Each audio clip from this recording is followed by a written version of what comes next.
압살롬이 예루살렘을 장악합니다. 그리고 자신이 앞으로 어떻게 될지 자신의 모사인 아히도벨에게 조언을 하죠. 그가 제시한 것은 우리가 방금 연구에서 본 것처럼 다윗의 후궁들과 동침하라는 겁니다. 그의 권위를 완전히 무너뜨리고 창피를 주라는 것이지요. 두 번째로는 즉시 지금 자신에게 군사를 붙여서 따라가면 다윗의 그 사람들을 잡을 수 있고 전멸시킬 수 있다라고 말했습니다. 사실 이 이야기는 너무나도 뛰어난 이야기였습니다. 압살롬 자신도 장로들도 그것이 맞다고 생각했습니다. 그런데 이상하게 그 순간 압살롬이 다른 생각을 합니다. 후세, 그러니까 지금 위장하고 있는 충성의 위장의 모습으로 있는 후세의 이야기를 들어보자는 겁니다. 후세가 말합니다. 이번에는 아히도벨의 이야기가 좋지 않은 것 같습니다. 라고 말하면서 자신의 의견을 말합니다. 지금 압살롬 자신이 직접 군사를 모으라는 것입니다. 그리고 정밀하게 따라가서 영역을 넓게 하고 정밀하게 그 위치를 알아서 완전히 전멸시키라는 겁니다. 지금 후세가 표면적으로 말하고 있는 것은 자신이 이제 왕의 자리에 올랐으니 모든 군대를 모집할 수 있는 힘을 보여주라는 것입니다. 그리고 그 다윗이 어디에 숨어 있는지 그가 치밀하기 때문에 정확하게 알아서 포위해서 잡으라는 것입니다. 그뿐만 아니고 다윗뿐만 아니고 모든 반역했던 무리를 한 번에 죽여서 복수할 수 있는 기회를 잡으라는 것이죠. 결국 이 조언에는 그가 힘을 과시할 수 있는, 압살롬이 힘을 과시할 수 있는 포인트와 또한 완전한 복수를 할 수 있는 그 기회를 제안한 겁니다. 여러분, 사실 그러나 후세가 실제로 꾀하고 있는 것은 다윗이 급하게 도망갔기 때문에 마음과 몸을 회복할 수 있는 시간을 주려는 것입니다. 그리고 또한 전쟁에 압살롬이 직접 참여해서 싸워서 그가 죽음으로써 완전히 문제의 근원을 이제 끊어내려는 제안이기도 했습니다. 여러분, 이렇게 표면적인 과 심층이 있는데 압살롬은 어떤 것을 택할까요? 압살롬이 딱 듣고 이상하게 이번에는 후세의 손을 들어줍니다. 그래서 이제 자기가 직접 군대를 모으고 나가서 대패하게 되고 거기서 그 반역이 끝나게 됩니다. 자, 우리는 본문을 통해서 분명히 깨닫는 겁니다. 잘 보이지 않아도 하나님의 섭리가 분명히 있습니다. 그 섭리가 모든 것을 움직여 나갑니다. 본문에는 하나님이 전혀 보이지 않습니다. 아히도벨과 후세만 보이죠. 그들의 계략과 그들의 조언만 보입니다.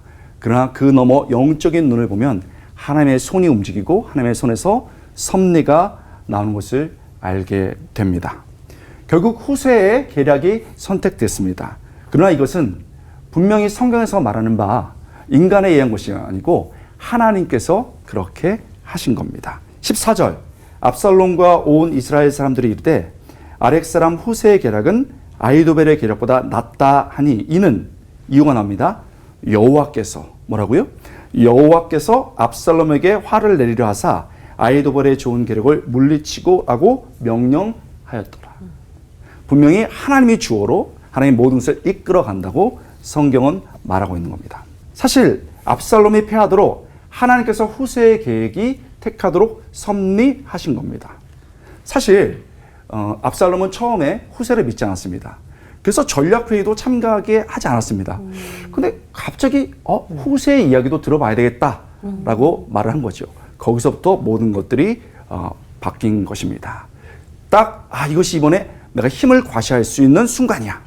내가 완전히 보복할 수 있는, 복수할 수 있는 기회야 라고 생각되면서 이제 후세의 것을 택하게 되었습니다. 그의 마음과 그의 판단이었지만 하나님의 손이 그 섭리를 베푸신 겁니다. 인간의 많은 행동이 있지만 결국 중요한 결정 뒤에는 하나님의 섭리가 있는 겁니다. 그러니 인생의 중요한 순간에 사람을 너무 바라보지 마십시오. 사람의 말과 상황을 고려할 필요는 있습니다. 그러나 그 이상의 것을 보아야 되는데 하나님의 손으로부터 오는 섭리입니다. 우리가 최선을 다하지 말라는 말이 아닙니다. 최선만으로 부족하다는 겁니다. 우리는 최선으로 사는 사람이 아닙니다. 최선과 더불어 하나님의 섭리를 믿는 사람입니다. 그러므로 내 삶에 하나님의 섭리가 있을 때 우리는 승리합니다. 최선을 다해 맡겨진 일을 향해 우리가 삶을 살아야 됩니다. 그러나 어떤 순간 무릎을 꿇고 하나님, 내가 정말 최선을 다했습니다. 그러나 하나님의 도우심, 그 섭리가 필요합니다. 언제나 무릎 꿇고 하나님을 바라보는 눈이 필요한 겁니다. 우리의 최선과 하나님의 섭리가 그 최선을 덮을 때 우리 인생에는 승리가 있는 것입니다. 기도하겠습니다. 하나님, 우리는 본문에서 많은 인간의 계략을 봅니다. 그러나 하나님의 섭리가 이긴 것을 봅니다. 우리의 믿음의 길을 뚜벅뚜벅 가게 하여 주시옵소서.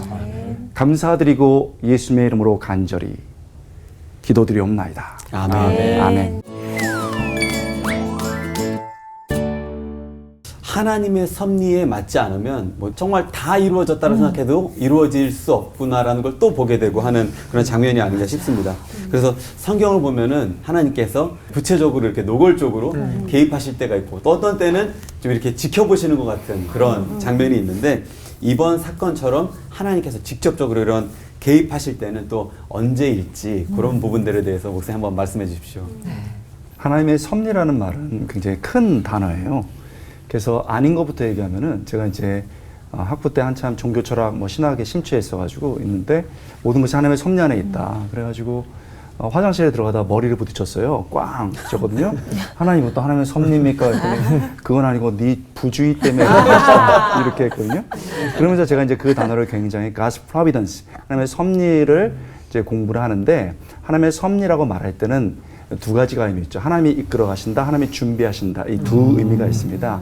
그러면 어쩔 때 이루어지느냐? 하나님께서 구속사를 이끌어 나가실 때 하나님의 큰 손이 움직이는 것을 섭리라고 말합니다. 그리고 그 구속사 안에서 하나님이 사랑하는 그 사람들에 대한 생사화복에 관련된 것이 바로 그것이 하나님의 섭리죠. 예를 들면 이런 것입니다. 사사기에는 하나님을 반역한 시대입니다. 그래서 하나님 없이 각자 소견대로 하는데 하나님이 진정한 사사가 되셔서 그때마다 사람들을 준비하시고 그들을 구원하시고 그 백성들을 끝까지 포기하지 않고 가시는 하나님의 그 인내하시는 손과 준비하시는 손이 보입니다. 그 거대한 섭리의 손이 보이는 것이고요. 더불어 여인들 그리고 때로는 왼손잡이 애국 같은 사람, 그 다음에 이방인의 그 사람 출신이었던 삼갈 같은 사람들을 하나님께서 이렇게 준비시키는 섬세한 손도 있죠. 그러므로 우리가 섭리라고 말할 때는 너무 가벼운 단어가 아니고 하나님께서 거대한 구속사를 위해서 이끌어 나가시는 그 큰 손과 그 속에서 이름 없이 살아가지만 세세한 사람들을 위해 사랑 베푸시고 인도하시는 그 섬세한 손, 이 두 손을 섭리라고 표현하는 게 좋을 것 같습니다.